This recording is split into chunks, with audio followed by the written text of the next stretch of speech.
I'm Sophia, and at 17, life had already taught me that appearances often deceive. I had arrived in this vibrant Latin American metropolis just a few months ago, an adopted girl with dark skin and a heart full of hopes.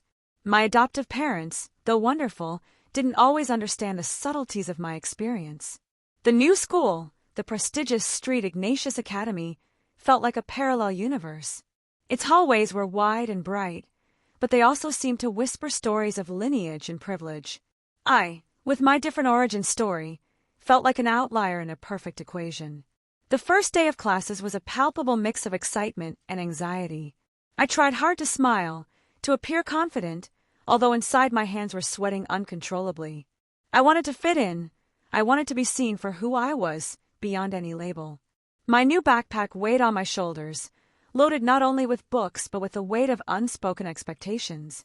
I observed the other students, most of them with features that reflected a more pronounced European heritage. I felt like a discordant note in a symphony. Literature class, my first, promised to be interesting. I've always loved reading, losing myself in the words of others. I hoped that there, at least, my passion for stories could be a bridge. I sat in the back, trying to go unnoticed as I watched the classroom fill up. Groups formed quickly. Laughter and lively conversations filled the air. I just listened, feeling the invisible barrier that separated me. The teacher, Ms. Morales, entered with a stack of books and a professional smile. Her gaze swept across the classroom, pausing briefly on each face. When it reached mine, it seemed to glide past without the recognition she gave to others. It was a small detail, almost imperceptible, but for me, it was the first prick. It made me feel that, despite being physically present, my existence was less relevant. An uncomfortable sensation began to settle in my chest. I tried to ignore it, to convince myself that it was just my imagination or the first day jitters. I took out my notebook and pen, ready to focus on the lesson. I wanted to prove that I was a serious and dedicated student. However, the feeling of being invisible persisted, like a shadow refusing to dissipate. Every time the teacher asked a general question, my eyes sought hers, but she always looked away. It was as if my raised hand didn't exist. I wondered if it was my skin color, my curly hair, or the fact that my last name wasn't one of the traditional ones in the city. The uncertainty gnawed at me, slowly diminishing my initial enthusiasm. The class progressed, and I tried to participate mentally, to absorb every word. But the lack of direct interaction, the feeling of being omitted, was a constant distraction. I felt like a stranger in my own skin. My classmates seemed not to notice, or perhaps they took it for granted. Their interactions with the teacher were fluid, natural. I was the only one who seemed to be in a bubble, observing from the outside. At the end of class, I felt a bittersweet relief. I had survived the first encounter, but the experience had left a mark. I knew this wouldn't be an easy path, and that I would have to fight to be seen. The following days confirmed my worst fears. Ms. Morales, though always polite, maintained a palpable distance from me. Her interactions with other students were warm, full of encouragement and direct questions. With me, it was different. When I raised my hand to answer, her gaze often drifted elsewhere, or she chose someone else. If I managed to get her to call on me, her response was brief, without the follow-up or elaboration she offered my peers. It was a subtle but persistent pattern. I began to feel like a piece of furniture in the classroom, present but without active purpose. My ideas, my contributions, seemed to bounce off an invisible wall. Frustration grew, but I didn't know how to express it without sounding whiny. My classmates, though not hostile, didn't approach me either. Group conversations would stop when I joined, or they would simply ignore me, continuing as if I weren't there. It was a social silence that hurt more than any words. In group projects, I was often the last to be chosen, or assigned secondary tasks. I felt my abilities were underestimated, that my voice didn't carry the same weight as others. The invisibility extended beyond the teacher. I wondered if it was my accent, slightly different from theirs, or my way of dressing, perhaps less fashionable. I searched for reasons, excuses, trying to rationalize the treatment I received. But deep down, I knew it was something deeper. Hours at school became long and heavy. Each day was a constant reminder of my other status. I missed the comfort of my old environment, where my identity had never been a subject of silent debate. I tried to be proactive. I approached some classmates during recess, trying to start conversations. My attempts were met with polite but distant smiles, or monosyllabic answers that closed off any possibility of dialogue. Loneliness was a constant companion in the hallways and cafeteria. I saw others laughing, sharing secrets, and felt as if I were watching a movie I wasn't a part of. It was a silent torture. At home, my parents noticed my change in mood. "Sophia, is everything okay at school?" my mother would ask with concern. I would respond evasively, not wanting to burden them with my problems or make them feel their effort had been in vain. I didn't want them to think I was weak or that I couldn't adapt. I wanted to be strong. I wanted to overcome this on my own. But the truth was that the situation was exhausting me, slowly eroding my confidence. Literature class became the epicenter of my discomfort. It was there that Ms. Morales' ignorance was most evident, most hurtful. Every time she walked past me without looking, I felt a chill. I began to doubt my own abilities, my intelligence. If the teacher didn't see me, did it mean there was nothing to see? The question haunted me, eroding my self-esteem. I clung to the hope that something would change, that someone would see me. But days passed, and the routine of invisibility solidified. I was trapped in a cycle of frustration and resignation. The fateful day arrived during a particularly intense literature class. We were discussing a complex poem, full of symbolism and metaphors. I had spent the previous night analyzing it and felt I had grasped its essence. Ms. Morales had posed an open question about the poem's central interpretation. Several students had offered their ideas, some superficial, others more elaborate. I had a different perspective, one I believed would add a lot. I raised my hand with determination, my heart pounding loudly in my chest. This time, I was sure my answer would be valuable, that they couldn't ignore it. My gaze was fixed on the teacher, awaiting her recognition. She scanned the classroom, her eyes resting on several students, nodding at some, inviting others to speak. Her gaze passed over me, but didn't stop. It was a slip, a blink, and then she continued to the other side of the room. My hand remained raised, a monument to my dwindling hope. I felt a lump in my throat, humiliation burning my cheeks. Was it possible she truly didn't see me? Or was it a conscious choice? A classmate, John, was chosen to speak. He gave an answer similar to the previous ones, without adding much depth. Ms. Morales congratulated him, encouraging him to elaborate further, while my hand remained in the air. Time stretched, each second an eternity. My hand ached, but I didn't want to lower it. It was my small, silent rebellion, my way of saying, "I'm here, I exist, I have something to say." I felt the gazes of some classmates on me, a mix of curiosity and perhaps a little discomfort. No one said anything, no one intervened. The silence of the class was complicit in my invisibility. The teacher asked another question, and my hand was still up. This time, her gaze met mine for an instant. There was no hostility, just a kind of emptiness, as if I were part of the background. She chose another student, Maria, who also repeated ideas already mentioned. Ms. Morales nodded in approval, and I felt a pang of despair. My voice was being silenced before I could utter a sound.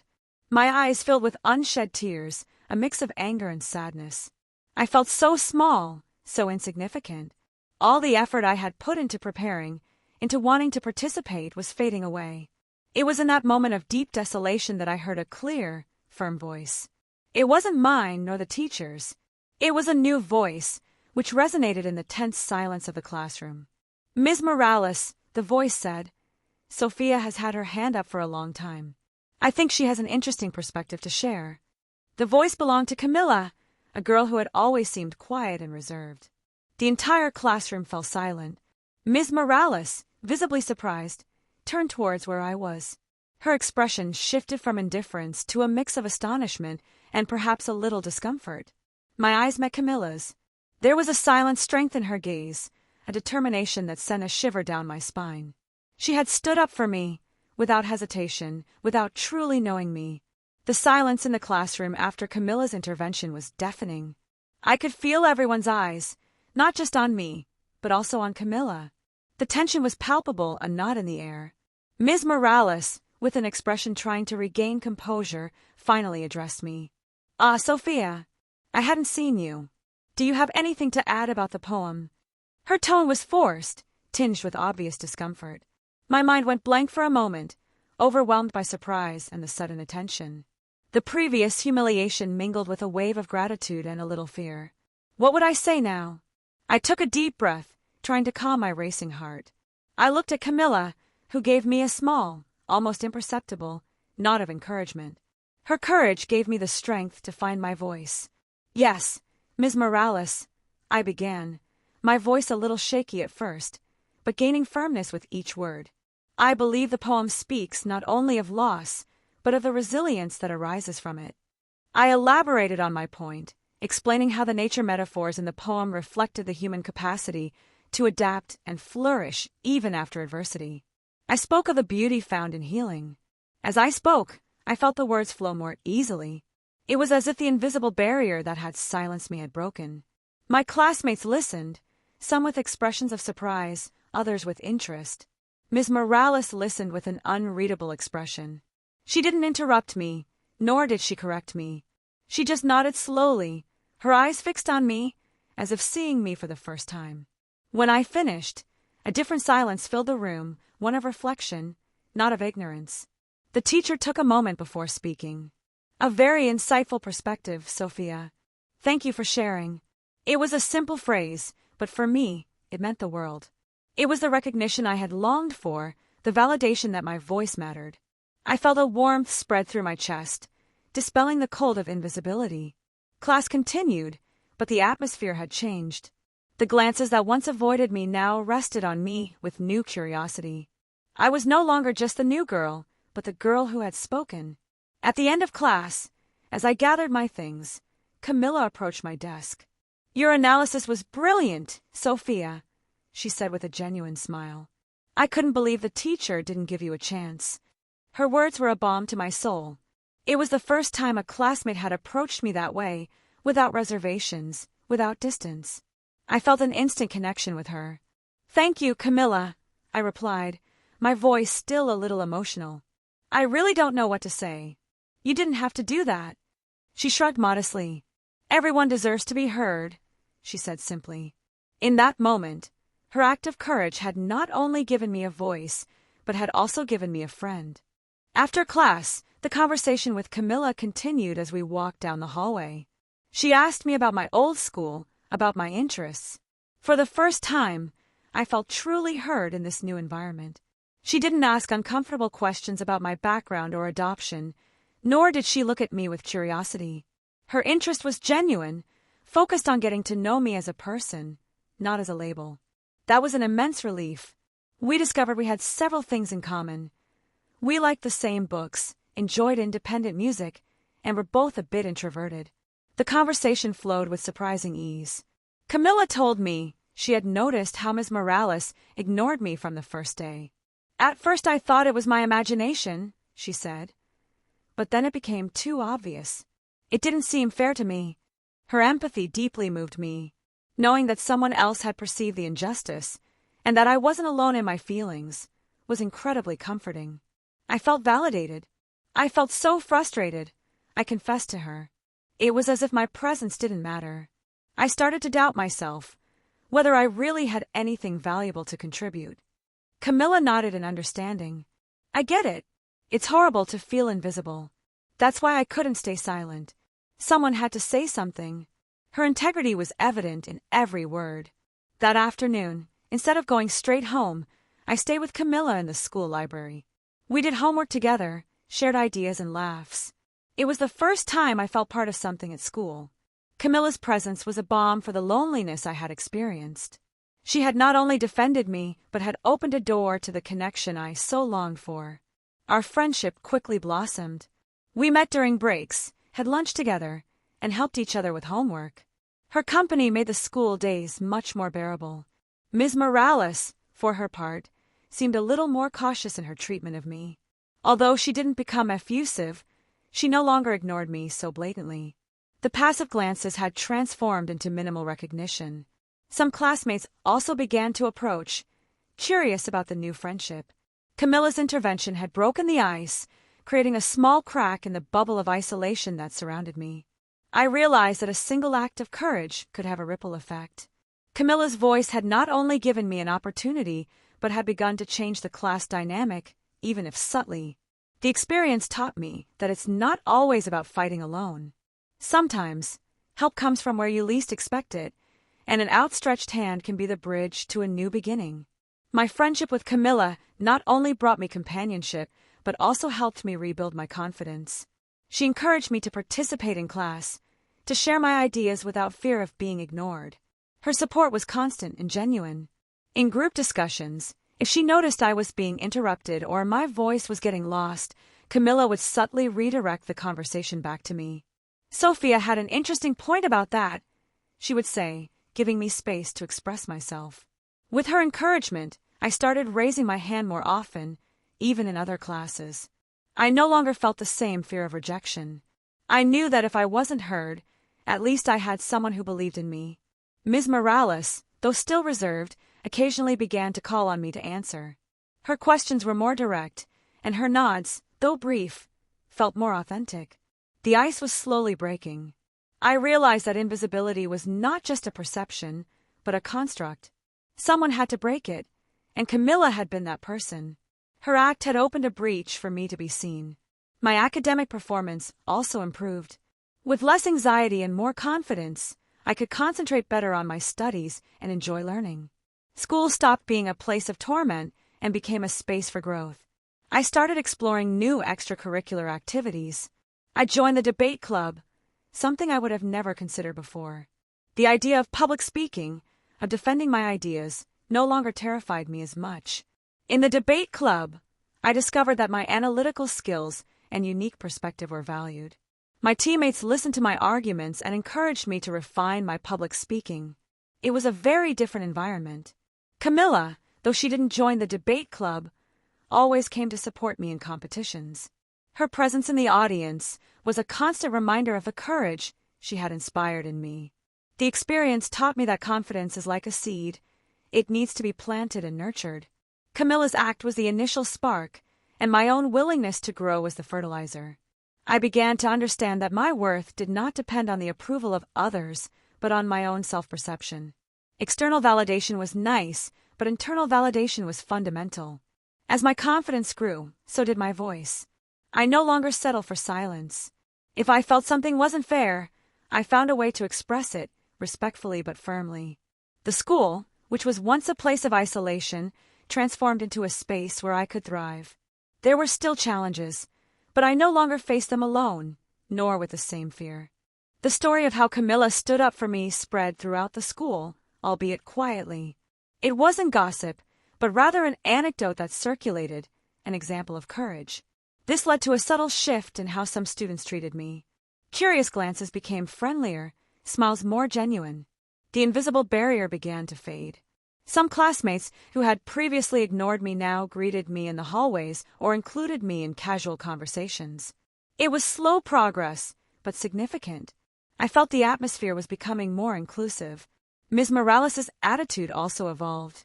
Although she never apologized directly, her treatment of me became more equitable. She called on me to participate as often as she did others. There was even a day when, after one of my interventions in class, she smiled warmly and said, "Excellent point, Sophia. I'm glad you're sharing your ideas." It was a small gesture, but very powerful. I realized that her initial behavior might not have been malicious, but perhaps an unconscious blindness, an ingrained bias. Camilla's courage had been a mirror that forced her to see. The experience made me reflect on how prejudices, even unintentional ones, can affect people. Invisibility is not just the absence of attention, but the denial of existence. I decided that just as Camilla had stood up for me, I too would stand up for others. I began to be more aware of classroom dynamics, of who was heard and who was not. If I saw someone being ignored or silenced, I tried to intervene in a subtle way, creating space or validating their point. I wanted to be the kind of ally Camilla had been for me. This new perspective gave me a purpose beyond my own experience. It wasn't just about my voice, but about ensuring everyone had the opportunity to be heard and valued. The school, which once seemed like a hostile place, was transforming into a space where I could exert a positive influence. My voice, once silenced, now contributed to a fairer environment. My friendship with Camilla strengthened even further through this shared mission. We were a team, two girls who believed in the importance of inclusion and mutual respect. My friendship with Camilla became a fundamental pillar in my life. She was not just a friend, but a soul sister, someone who understood my struggles and celebrated my victories. We shared everything, from teenage dilemmas to dreams for the future. Her unconditional support gave me the security to be myself, without masks or pretenses. With her, I could openly discuss my experience of being adopted and Black in a society that often wasn't ready for it. She listened without judgment, offering comfort and perspective. Camilla helped me see that my identity was not a weakness, but a strength. My unique experiences gave me a rich and valuable perspective that others didn't have. Together, we got involved in school initiatives to promote diversity and inclusion. We organized talks, created a discussion group, and advocated for a more welcoming environment for everyone. The school, which had once made me feel invisible, was now the stage for our activism. We were using our voices to create positive change, inspired by Camilla's initial act. Our parents met and became friends, further strengthening our bond. Dinners at Camilla's house or mine became a tradition, filled with laughter and conversation. Ms. Morales, seeing our work, approached us and congratulated us on our initiative. She even offered her support for future projects, a clear sign of her own evolution. I realized that the incident in class had not just been a moment of humiliation, but a catalyst. It had been the turning point that led me to find my voice and my purpose. The strength of friendship, especially one based on respect and empathy, can transform lives. Camilla had not only saved me from an uncomfortable moment, but had helped me flourish. I learned that true friendship is not just about sharing happy moments, but about being present in the difficult ones, defending what is right, even when it's uncomfortable. Our story became a silent testament to others at school. It showed that kindness and courage can break down barriers and build bridges where there was once only division. As the school year progressed, my confidence grew exponentially. I was no longer the quiet, reserved girl who hid in the back of the classroom. Now I actively participated, shared my opinions, and felt comfortable being myself.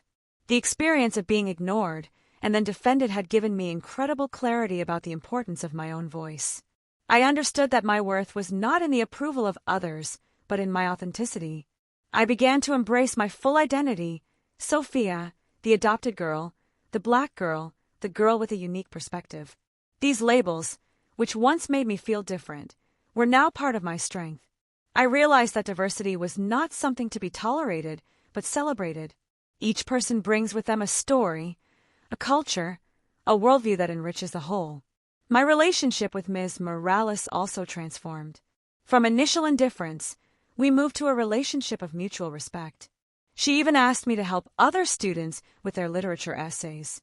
It was an ironic and gratifying twist. The same person who had made me feel invisible now recognized and valued my abilities. It was proof that people can change and learn. The school became a place where I felt safe and valued. I had found my place, not by fitting into a pre-existing mold, but by creating my own space, defined by my authenticity. My friendship with Camilla remained an anchor. She was my constant reminder of the kindness and courage that existed in the world, even in the most unexpected places. Together, we continued working on projects that promoted inclusion. We wanted no other student to feel the way I had felt at the beginning, invisible and voiceless. Our initiatives had a real impact.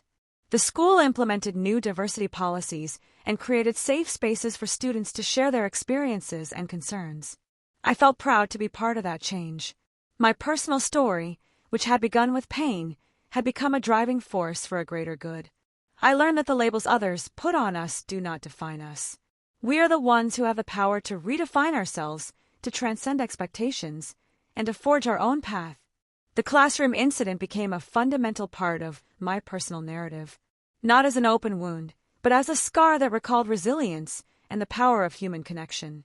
As I approached graduation, I was invited to speak at several school assemblies about my experience.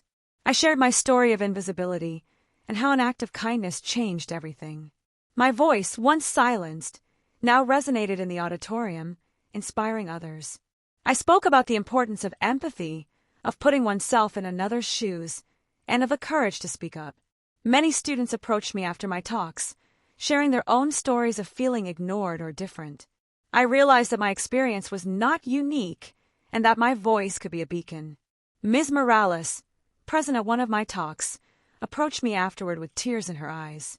"Sophia," she said, "your story has taught me so much. I'm sorry if I ever made you feel less than you are." It was a moment of deep healing for both of us. Her apology, though belated, was sincere. It showed that even adults can learn and grow, and that vulnerability can be a strength. My story became a testament to how a small act of kindness can have a massive impact. Camilla had not only defended me, but had initiated a chain of positive events. The school, which had been the scene of my pain, became the place where I found my purpose. It was there that I learned to transform adversity into an opportunity for change. My friendship with Camilla remained unbreakable. We were an unstoppable duo, working together to create a more just and equitable world, starting with our own environment. I reflected on how life often presents us with challenges that seem insurmountable. But it is in those moments of darkness that we often find our true strength and our true allies. My experience taught me that the voice of experience is powerful. Sharing our stories, even the painful ones, can heal, educate, and inspire others to act. After graduating, college led me to a new chapter, but the lessons learned at St. Ignatius Academy stayed with me. My purpose of advocating for inclusion strengthened. I studied sociology and communication, determined to better understand power dynamics and how marginalized voices can be amplified. I wanted my work to have a real impact on society. I got involved in community projects, working with young people from different backgrounds to empower them and help them find their own voices. I remembered my own invisibility and wanted to prevent others from experiencing it. My friendship with Camilla continued to be a source of joy and support. Although we were at different universities, we stayed in constant contact, sharing our lives and our dreams. She, for her part, dedicated herself to education, aiming to be a teacher who saw and valued each of her students, regardless of their background or appearance. Her impact was direct and profound. Our story, that of the ignored girl and the classmate who stood up, became a legend at St. Ignatius Academy. It was used as an example in orientations for new students. I felt incredibly proud that something so painful had transformed into a lesson for future generations. It was proof that good can come from adversity. Ms. Morales, now retired, wrote me a letter one day, thanking me for opening her eyes. She told me that my story had prompted her to be a better educator. It was a beautiful closure to that chapter of my life. Reconciliation and understanding had replaced resentment and incomprehension. I learned that sowing seeds of kindness and courage can have a lasting effect, far beyond what we can imagine at the moment. My path has not been easy, but every obstacle has strengthened me. Invisibility taught me to appreciate visibility, and loneliness taught me the value of connection. Today, years after that classroom incident, I look back with a mix of gratitude and awe. That day, which seemed to be the end of my confidence, was actually the beginning of my true self. I became a passionate advocate for diversity and equity, working for an organization that promotes inclusion at all levels of society. My voice, once silenced, is now a tool for change. My personal story is my driving force. Every time I stand before an audience or write an article, I remember the 17-year-old Sophia, feeling invisible, and I promise myself that I will do everything possible to ensure no one else feels that way. My friendship with Camilla remains one of the most important relationships in my life. She is my constant reminder that kindness is a powerful force capable of moving mountains and changing hearts. Together, we have founded a small scholarship for high school students who demonstrate empathy and courage by standing up for others. We want to foster more Camillas in the world. I've learned that life isn't about avoiding challenges, but about how we face them. And that even in the darkest moments, there is always a light, often in the form of an outstretched hand. My identity as a Black and adopted woman, once a source of insecurity, is now my greatest strength. It gives me a unique perspective and an unwavering passion for justice. The experience of being ignored taught me the value of being seen, and Camilla's act taught me the power of seeing others. It's a lesson I carry with me every day. If you're listening to this and you feel invisible, Or if you've been underestimated because of your background or appearance, I want you to know this. Your worth does not depend on others' perception. Your voice matters. Your story matters. And there's always someone willing to see you, to hear you, and to stand up for you. Sometimes, you just have to wait for that person, or be that person for someone else. Don't let others' silence extinguish your own light. Shine brightly, authentically, and the world will eventually see you. Your resilience is your superpower. Remember that every challenge is an opportunity to grow, to find your inner strength, and to discover unexpected allies. Life is full of surprises, and some of the best are born from adversity.